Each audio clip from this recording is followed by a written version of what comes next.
ఆమె జీవితం, వంగిపోయిన జీవితం ఇప్పుడు మరలా ఏమైపోయింది, నిలబడింది. దేవునికి మహిమ కలుగును గాక. ఒకవేళ రోజున యేసుక్రీస్తు ప్రభు వారి గురించి వినకపోయి ఉంటే పరిస్థితి ఏంటి?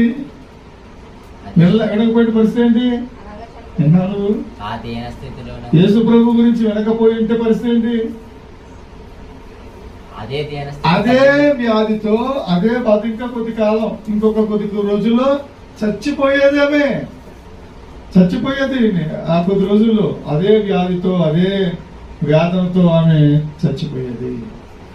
ఈ రోజున మరి సువార్త ప్రకటించకుండా ఆటంకపరుస్తూ ఉంటే అనేక మంది ఏమైపోతారో, వారి పాపములోనే చనిపోతారు, వారి వ్యాధి బాధల్లోనే చనిపోతారు, వారికి ఆదరించేవారు లేక వేదనతో చనిపోతారు. ఆ పాపమంతా ఎవరిదే?